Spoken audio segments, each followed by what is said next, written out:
With Ottawa 67's goalie, Cedrick Andree, and, well, Cedi, how have you been keeping busy over the course of this pandemic? Uh, I mean, it's really hard. You don't really have anything to do, but just been trying to stay home. I've been bit video games here and there, a couple jogs, couple runs with my dad, a couple of jogs by myself. But yeah, that's about all. I mean, I picked up artificial ice. Funny story there, actually. Oh no, Okay. psyched up. No, go ahead. It's That's what good. this is It's a all good about. story. So I went. Chucky, great guy. I've known him. He's our goalie coach. You know him. He's been Charlie McTavish, yes. Yeah, Charlie McTavish. He owns CGD, great place there. That's right. I've been training there for like 7 or 8 years.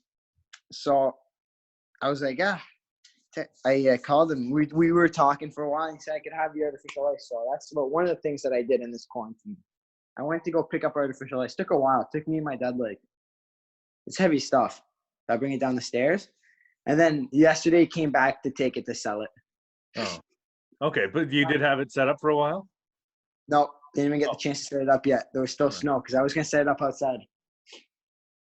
So that's disappointing.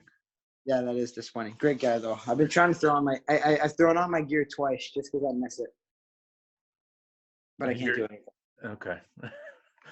Have you been able to, aside from jogs and everything, have you been able to do anything workout-wise? Yeah, I mean, workout, I try my best. We got 2 dumbbells here at my house. That's it. It's like dumbbells, but they're adjustable weights. Okay. So they work better. So they go from like 10 pounds to like 90.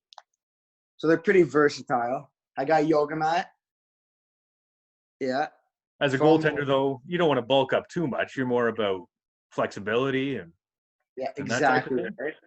No, I don't know. Honestly, I'm just I'm trying to do my best with what I have, but I don't got much here. Well, Cedrick, I want to take a look back at your OHL career, and I want to start off with the OHL priority selection. Taken in the 12th round. Did you anticipate that you would get drafted, and B, what was it like to get selected by your hometown team? Well, I always had a really good feeling with Ottawa. I think that's the one team I basically during draft day, I was only looking when one team was going. It was pretty much Ottawa. Got a couple other calls, but I think Ottawa was the one that was interesting. I talked to Pat Higgins for a while, and I knew Paul. Obviously, I trained with him a couple years, and I really liked him. So I had high hopes there, and I think when I saw my name being called to Ottawa, it made my day. I don't know. It was kind of weird. It was really exciting, Ottawa, because I never really thought I'd be there. Hometown guy. So I was really happy. And then, yeah, it was fun, and everything kind of worked out. So you didn't follow along when anybody else was really selecting. It was just you were focused clearly on Ottawa. Did you have any conversations with any other OHL teams? Yeah, I talked to a couple other teams, like maybe 3 other teams, 3, 4. But I mean, let's put it this way: none of the other teams really showed as much interest as Ottawa did. Is that just based on your size, do you think? Because I'm looking at the numbers. You had 19 wins in 28 games with the Ottawa Junior Senators, a 1.56 goals against average, and nearly a 950 save percentage in your minor midget season. Is it strictly based on size? If I'm gonna be honest, my draft year, I was really excited. I thought I was gonna go earlier, but I was really happy with Ottawa. That's like where I landed. But I knew Ottawa was like the only team that was going to pick me. So, yeah. Well, one of the teams, I'm not getting names here on team names, but they're on the interview for like they were talking to me for a while, like 5-10 minutes, and they forgot I was a goalie halfway through. Was there another Andre that was available? I don't know what was going on there, but he's asking a bunch of questions. And then one of the questions was, I don't know, where do I like to shoot the puck on a goalie? And then I realized we were way off here. Cedrick, you went to go play at the prep school Gunnery. What was that experience like to head on down there and do it maybe not the traditional way for a lot of Ottawa guys? Yeah, I mean, it's definitely not traditional. I enjoyed it a lot, though. It was either I wasn't sure. I was kind of 50-50 on the junior A spot team for the year. Like, I could have played junior A, but even then they had a really good goalie with Ottawa Junior Sens then. Andriano, he went Division I now. So I wouldn't have been playing much games, but I just got lucky. I got a school where I got good playing time, good minutes, and played a lot. And I think for goalies, that's the most important. Just make sure you get the time in nets. You know, it's really hard to not be playing. So I got my minutes, and I had a good season there. And it was probably it was a really good experience. It was different. It was something I never thought I'd do, you know. It's meet new people, meet all kinds of different people, and I'm still really close to all my teammates from there. A bunch of great guys, and it was different, you know. Living in the States for a couple of years was fun. There is one story from there that I've heard quite often, where you had the opportunity to come back to Ottawa, and that wasn't a common occurrence, I don't think. So you came back to Ottawa instead of going somewhere else. Do you mind elaborating on that story a little bit? Well, it's not. So I mean, it was during one of the breaks. It was Super Bowl, the one where the Pats made the comeback. It was that one. So it was either I go to that Super Bowl, or I come see my mom. And what was the decision you made? The thing is, I didn't get to make the decision, obviously.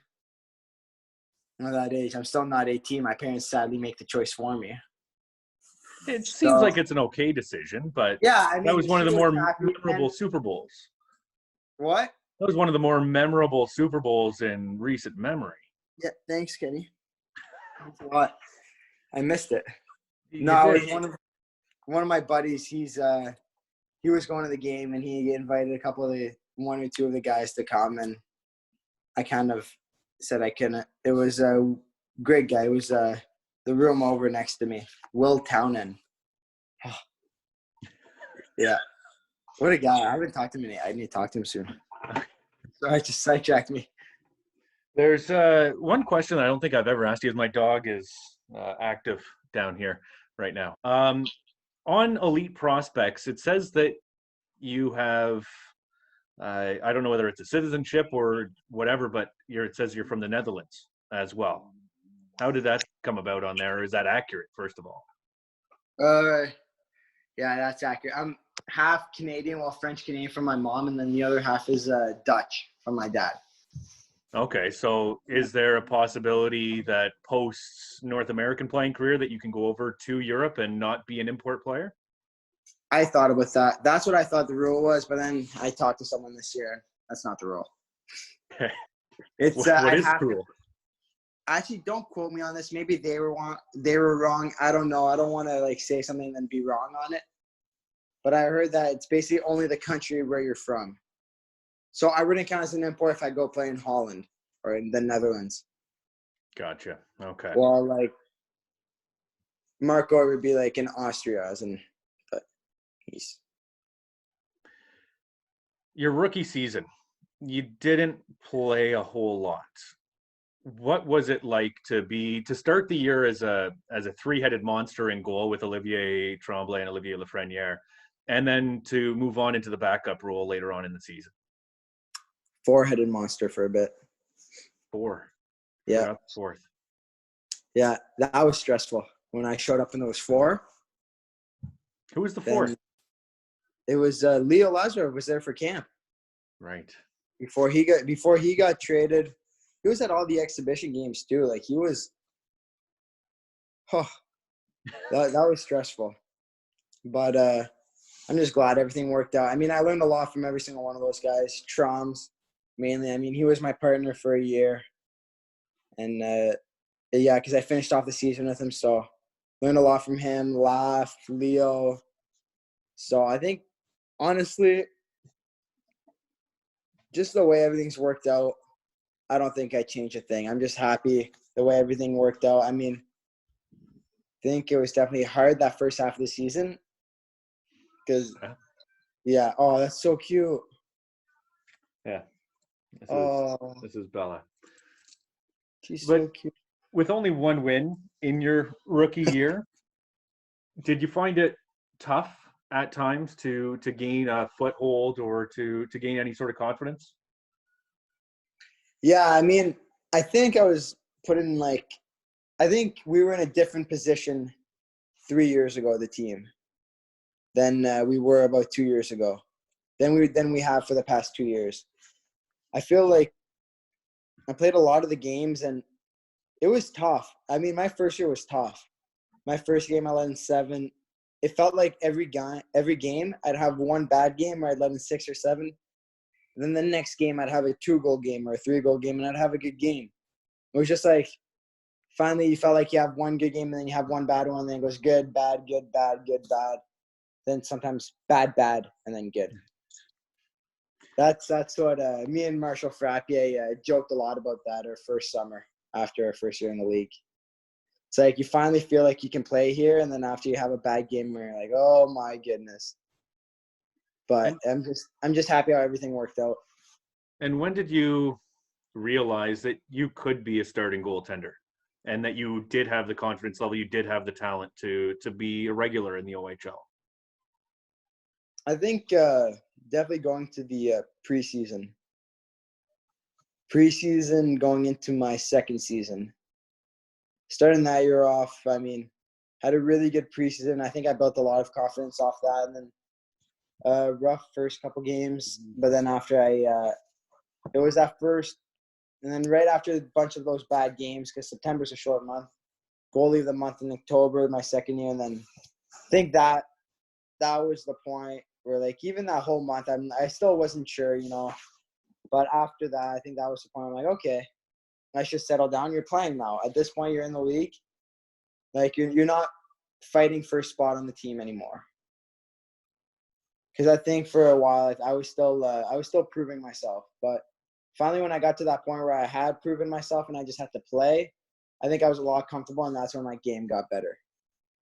And did you always feel comfortable in the room as just to be yourself, or did you ever have to, I don't want to say hide what you are or who you are, but you're an outgoing personality, and that always isn't the type for a goaltender. If you, I don't know, compare yourself to maybe a Mikey DiPietro, who is, well, on game days especially, not the same as the way that you approach the game. Mm-hmm. Yeah, I mean, I think it was weird on game days because I'm an outgoing guy, but it's just definitely affects you because, especially as a goalie too, if you're outgoing and if you're joking and if you're kind of loose before games, people are like, okay, does this guy not care? Is he not serious? Is he not ready? So especially my first year into the OHL, like coming from prep school, I think I just overstressed myself. You know what I mean? I didn't want to chat too much. I didn't want to be too loose. I didn't want people to think that I didn't really care that much about the game, you know? And because that's not me at all. I really care. I want to get 2 points out of every game. And I think once I actually found my game where I was at the point where I had the confidence level where I could just be calm and relaxed and joking and loose before games, I think that's really where I found my groove. And midway or December or so, the 67th brought in Mikey DiPietro during that second year. You've talked about it a lot, but what was it like before, the lead up to it, when it happened, and then with Mikey going off to World Juniors, it was still your team up until that point. What was that entire experience like?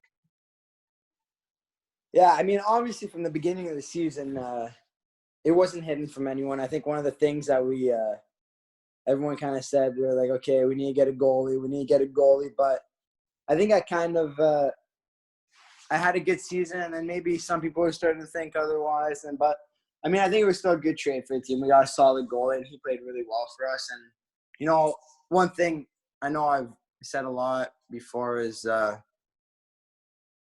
I know like it was hard, but our coaches did a great job on making it easier for me. Well, all our staff, honestly, they just I know, like, you don't like to hear it sometimes, but they're always honest with me. They told me it's an option at the beginning. Whenever anything happened, they were telling me the truth. You know, it's it's obviously hard to hear because you know you're going to lose minutes, but you know, you'd rather know than it just hits you out of nowhere and you see it on Twitter. And I mean, I always told them I was happy about that. And it was, I still got a lot of playing time though when he showed up because he was gone for San Jose, World Juniors. So I still got a lot of minutes, and you know, I got my 30 wins, and that's what I was happy about. You know, I got more wins last year than this year. That's true. Yes. Oh, You also played 2 more games last year. I know. Can you believe that too? It's a little different. An odd end to the season. To be certain. An odd end to the season. Yeah, I know. I would have played 2 more this year. Yeah. Yeah, it's a weird end. It's really, I don't like it. No, it's I can imagine it's who would like it though? Exactly. It's for the benefit of the entire world, and it's an unfortunate end for you guys. Can you talk a little bit about the relationships that you've had with the other goaltending partners that you've had throughout the season, the 2 Oliviers, Mikey and Will Cranley as well? Yeah. So Laugh and Trumps, those were my first 2, the 2 Oliviers. It was the French trio. We had Laugh. I mean, Laugh and Leo was my first. Well, I don't know. It's not really my first year. That's when I got called up for the practice. Those are the first 2 guys that I really met. You know, being called up to practice, and those were the 2 guys. And I mean, they were a bit. They're not like my kind of goalies. You know what I mean? I don't think they have the same personality as me. I think Leo is very serious. You know, took everything seriously, stretched, and I tried to. I think watching him when I had goalie sessions with him in the summer after I got drafted was when I realized what it took to get to the OHL. You know, how much work he put in, and like all the skating drills and everything was 100 miles an hour. So I learned that from him, and then Laugh, control, and honestly, Tremblay, I know I'm going from the beginning and then all the way to the top. So Laugh, he was awesome too. I mean, he sat next to me for a bit. Yeah, when we had the 3 goalies, it was me and Laugh right next to each other. That was fun. And then Troms, he had his headphones at every game, and he cut everyone's hair. We joked around a lot. We did a lot together. We went to movies. He had him for dinner. I'm sorry. I'm just kind of like, you don't really think about this unless someone like brings it up too much, because it's been a while since I've talked to these guys. I talk to Troms every once in a while. But, yeah. And then Mikey. Mikey was kind of like was different than me. He was the serious before game. Same with Troms. Same with Laugh. Same with Leo. Cranley's not, though. Not entirely. So, yeah, they were all super serious. Mikey was serious. Not as bad. He was, like, more in the middle, too. More than Cranley. More serious. You think that on game days, like Mikey, when on non-game days and then on game days, seem like 2 completely different guys? Yeah. Yeah. I think that's a lot of goalies. I think goalies on game day, they become really weird. Well, that's just not on game days. Goalies are just typically a different breed. Yeah, sure. Do you know why that is? Is it just because they're willing to take 100-mile-an-hour shots and try and stop them? I mean, yeah, I think that's definitely why they're weird. Not to be able to, but to want. It's a lot of fun in a game. In a game, practices, some drills get scary. Especially, you know, with the guys on our team, you know, walking down on you. It gets pretty terrifying in practice, but during games, it's a lot of fun. You know, it's like adrenaline rush. Who goes paintballing? Why would you want to go paintballing? Why do you go paintballing, Ceddy? I don't know, but why does someone go do stuff like it's an adrenaline rush? You know, you get hit by the puck. Sorry, I'm going off track here again, but no, I think I don't know. I've always loved it ever since I was a kid. I missed the part about Cranley. Yeah, how your relationship seems tight. You guys seem very, very close. Mm-hmm. That's what I was going to say. I was going to say Cranley, you know, he's me and him got along together really well. Ever since, like, I think first time I met him, we even met before the season started. So I think that really helped with I don't know. I always make it like a thing with me. I really want to be close to my goalie partners. It's always been a thing, Mikey, as soon as he got traded, I think I was one of the first ones to text him from the team. I asked John for his number, and I always try to get in contact with them first. At least it's someone that they kind of get along with. Well, they know they're both kind of the same type of guys, because you are different. You are crazy. So I always try to make sure it's the one person in the room that is exactly like you. So I make sure it's always one of my best friends. And with Cranley, I think ever since the beginning, we kind of just always have a good time. Our personalities kind of complete opposites, though. Like, complete. But, yeah, we get along. Somehow we find a way. How did you become a goalie? My first ever game was at the what was then Scotiabank place. In House League, you rotate in goalies. Yeah. My first ever game of the pads was at Scotiabank place. And there was a big the big square in the sky. Pardon me? The big square in the sky. The video board? Yeah, I was on it with all my goalie gear on and stuff. So the big square. I couldn't think of the word. I'm embarrassed. All right. Well, while we're off topic, get your thoughts on the Tiger King. Oh, what a movie. Have you seen it? I have, yeah. You like it, eh? It was something. Did you watch a new episode they put up? No, I haven't seen the new episode that they put up. What did they put up? Like a one time they get some movie actor. I don't know his name. He acts in some, I don't know. He's a movie actor, and he basically just calls them all now and what they think of the interview. Okay. What are your thoughts on the Tiger King, though? What did you think of it? I really liked it. I like the Tiger King a lot. It was Netflix gave you something you needed when you didn't know you needed it. And I think I don't know. I don't want to pick a side here, because I don't know if people are really strict about that. I don't know if it's like politics. I feel like it is. I feel like talking Tiger King is like talking politics. Okay. I think you just came up with it. I guess so. I feel like if I bring up, like, if I say I like this person, they're going to be like, what? It's kind of like two sides. See, I think that you just came up with Joe Exotic's next campaign. You did. What? They came out with something that you didn't know you needed that they did. It's basically Joe Exotic's tagline, I think, for his next campaign. Yeah, they could be. That's I think awesome. It really could be. It could be. No, I think I was pro Joe Exotic, though. You? Okay. I didn't pick a side. I was just wildly entertained by the craziness of it all. If you have to pick a side, though. I really just I stand back and wanted no sides in this whole thing. Really? Yeah. You can't be on Carol Baskin's side. That's just... No, yeah, you can't. No, Joe is... I don't feel like Joe is all there either. You know what? I was surprised. If you watch the next episode, you'll see the people that are pro Joe, that you think are pro Joe in the show, aren't exactly that pro him, like, right now. Okay. Like, all think he got what he deserves, and he should, or some even think he should get worse.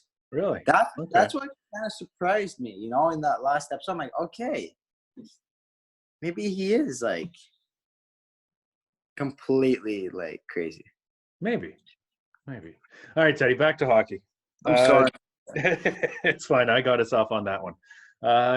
Take us through last year's playoff run. It was, I'm sure, tough sitting on the bench for 2 months and then being thrust into action. But that game 2 of the final, you were as good as I've seen you. Yeah, I think it was kind of a weird week, You go from having, like, I think I've said this before, but, like, it's still, there's no better way to say it. You go from having the game of your life, like, literally the game you dream about. Like, when I went out for that first start, the crowd chants, like, Andre. It's, like, literally what you have in your dreams, a packed crowd, too. It's like you come in, you save the day, and then the next 4 games are, like, your worst nightmare kind of thing, You come in, and then you end up losing the series in the finals. it's kind of like it was probably one of the craziest weeks ever in my life. And I mean, it was probably one of the, I think losing that was probably one of the hardest things ever. I mean, you have a team that worked the way we did all year, and it was a bummer going and losing that, especially knowing that, you know, we had the team to win it. What was it like playing in front of those crowds and just the sellouts that happened at the arena at TD Place leading up to the playoffs, and then even while sitting on the bench during the playoffs and feeding off that atmosphere? Yeah, it was surreal. Like, even this season, playing in front of a crowd the way like we had this year, I mean, it was awesome. And even in those playoffs, like playing in front of a crowd, like that's a lot easier at home than away, that's for sure. But I don't know if people knows if it makes a difference or not, but I think for us it definitely does, you know.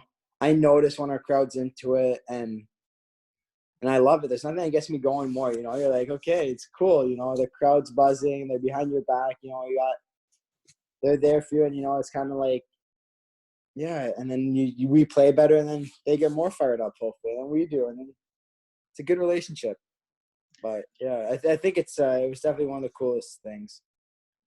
Being a 12th round pick in your OHL draft year and winning one game in your rookie season, in your fourth year of eligibility in the OHL, did you ever dream that you would get the opportunity to go to the Canada-Russia series, to play in that, and then being reportedly incredibly close to being selected to the World Junior team as well? Was that ever in your wildest dreams?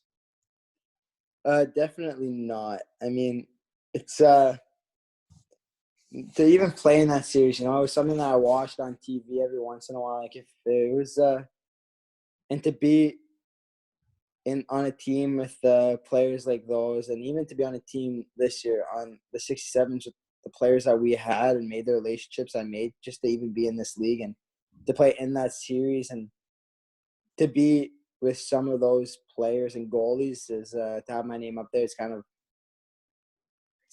it's humbling. It means a lot to me. You know, it's those guys are guys that are gonna probably see a future in the NHL. You know, and it was a lot of fun. That was a packed crowd too in Kitchener. I got a couple bonus shots. I was happy. I no, I was terrified though. It was scary. You know, everyone's scared of going in a game halfway. Oh, this is a good story about the Canada-Russia series. I don't know if you have time for it or no. We have all the time in the world for you, Cedrick. Okay, so me and Nico Dotz, good guy. So he's tossing his balls out on the wall. At this point, I don't really know what to do.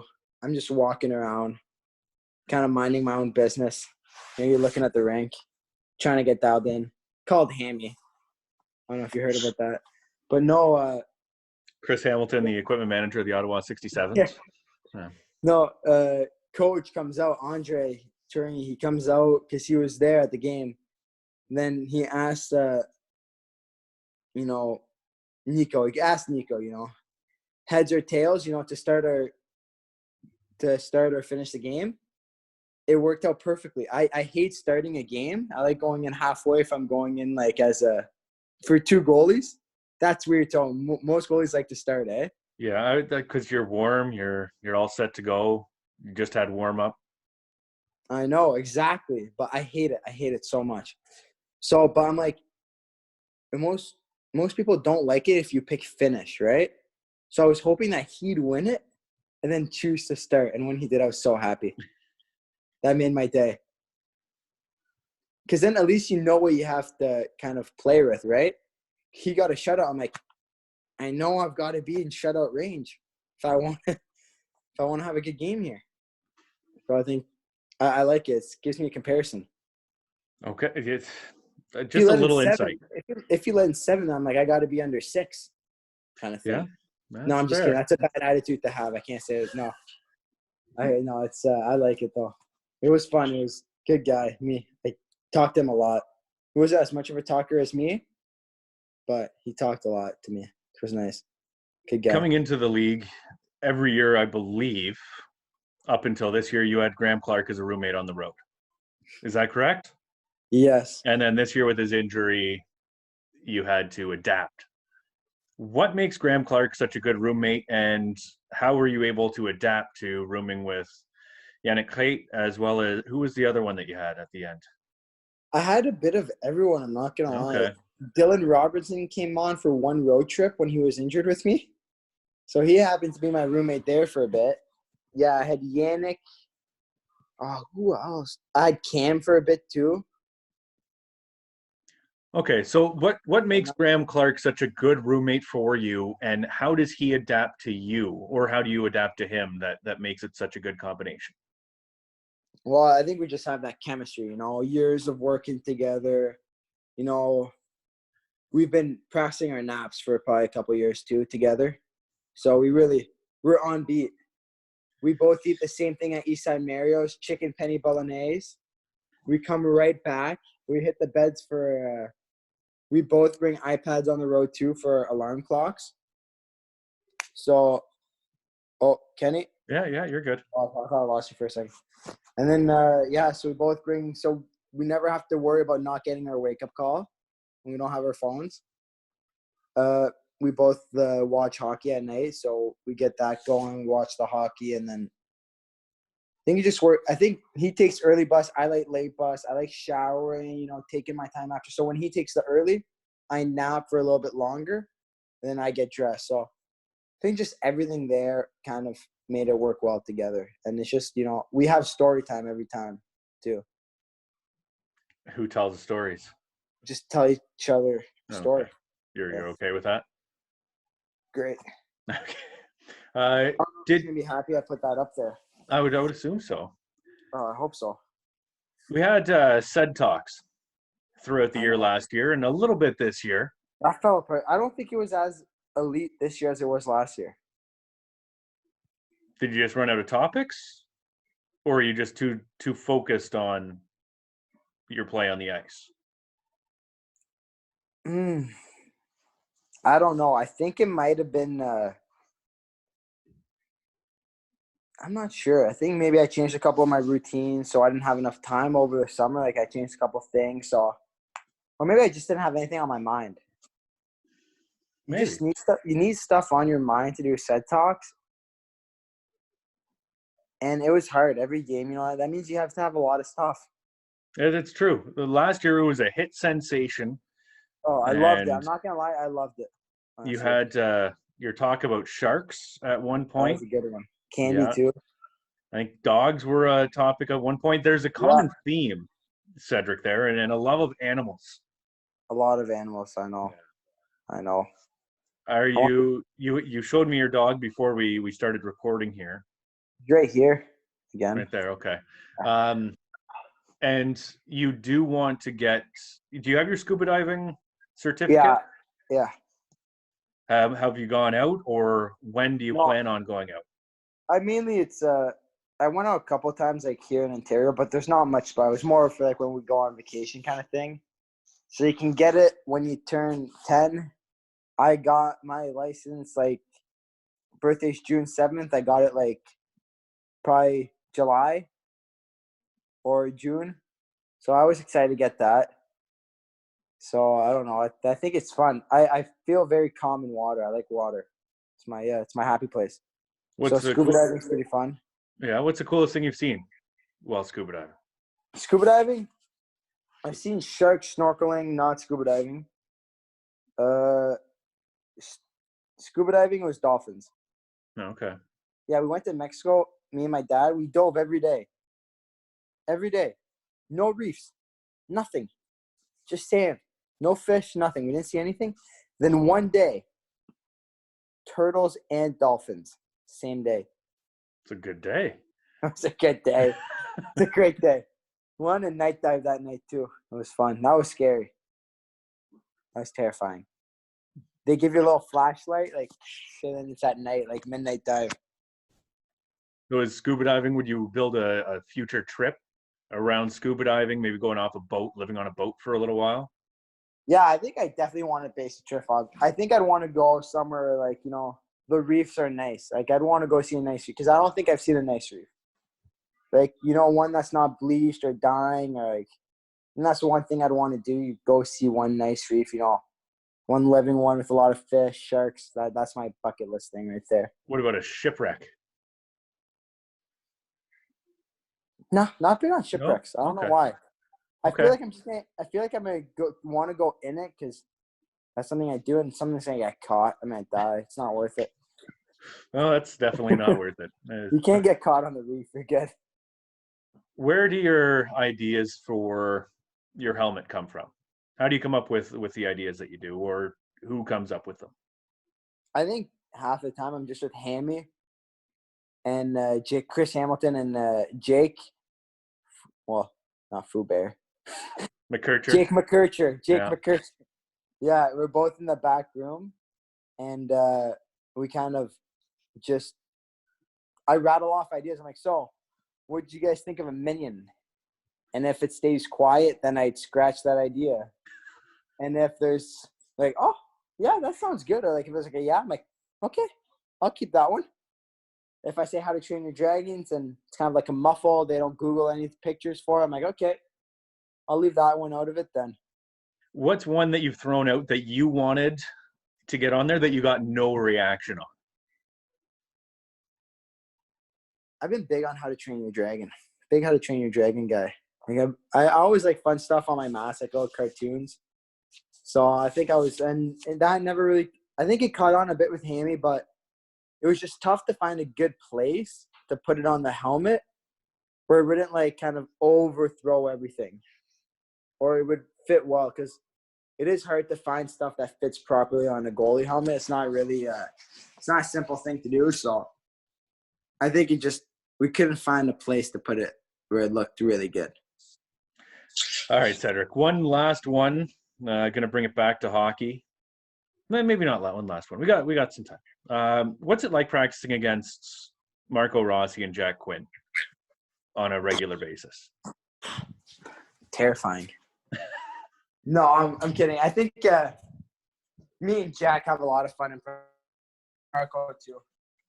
Because I like to have a lot of fun in practice. I like to chirp maybe. I do before practice a lot. I'll do like go up to Jack or Marco and I'm like, we're counting 2 goals to like, or 2 saves to a goal. And like, obviously depending on the drill, they're shooting from far.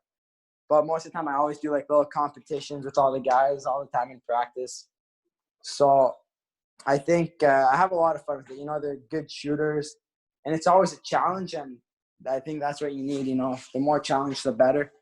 And you can't have more of a challenge than those two. What makes them so good? Let's put it that way. What quality makes them each of them a possible top 10 pick in the NHL? It's just, I think it's everyone on our team is obviously like really good and skilled, but I think it's just those two's ability to never really have a bad day in practice or never to really not be there. I think it was hard to find a day where Jack and Marco were at the top of their game, whether it was practice or games. And I think that's what brings those two specifically to the next level. And I mean, I'm just saying that right now about those two, but with the team we've had the past 2 years, I can name off a bunch of other guys that had the exact same thing, from Graham, Mitch, Kevin, Hoff. I think they've built that environment here and, it starts off with a couple guys and then like Jack was younger when he started Marco too. And I think they've grown on to that too.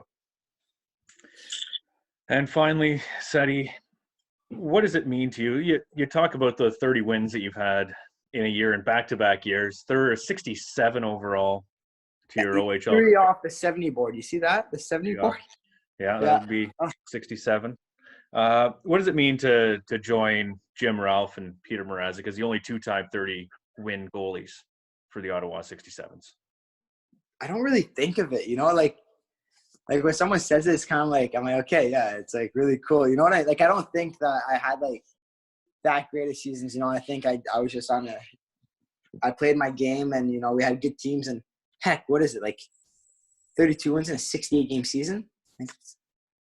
But like, I think I'm just happy. I even got the chance to play for Ottawa and I'm just happy that I'll go back, and I want to live in Ottawa my whole life, and I'll go back to the games when I'm older. I'm going to bring my kids there, and I'm going to go to the games, and it'll be cool to know that, like, I played there, and I'm one of those 2 times, you know? I mean, the 6-7s was close and dear to my heart, and it always will be.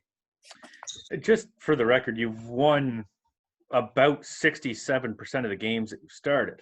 Just under 67% of the games that you've played in. Because you played in 101 games. Yeah. You've won 67 of them. That's a pretty good record, Ceddy. Mm-hmm. That's not bad. Yeah, it could be better, though. I feel like a bunch of those should be wins. Like, I should be up at, like, 75 at least. 3/4. I think 3/4 is fair. Wow. Okay. And I'd be remiss if I don't know. I think you've done okay right now, Ceddy. I should ask you, and I need to ask you about your time at the Carolina Hurricanes camp and what it was like to experience your first pro camp. Yeah, it was cool. I mean, I think I said it was cool or fun to everything, don't I? That's your outlook on life. It's good. It's my classic 2 words. No, it was different. You know, I had never really been to like a pro camp or something like that. I mean, it was definitely different, but I don't think it was as big of a shock as it could have been, you know, because we have almost a National League program here in Ottawa, like with the 67s, with Andre, you know, Sean Young, the way they train us, and our training camp and all our wind bike tests, you know, we had the exact same tests as they have. So it was very similar. I think it was that feel just to be at like an NHL, you know, I grew up watching like Cam Ward sat in that stall. He was my favorite goalie growing up. So I made sure I went to that stall when I got there. Like, it's Cam Ward's stall. No, I was a big fan of Cam Ward. So just to be there, to be in that arena with those banners, and just to even think that you're here and you're in the running, you know, especially for me, I never thought I'd make it to a level like this. Just to be here and to have those experiences, to get on a flight to go play hockey, I think is something I'm really happy for. And it was a lot of fun. It was cool. Obviously, it was cool and it was fun. Well, Ceddy, appreciate the time. And did you want to cap things off with a little song from The Lion King or no? Not a chance. Not no, today. I've done that once. That was one too many. Thanks a lot, Cedric. Appreciate it. See you, Kenny.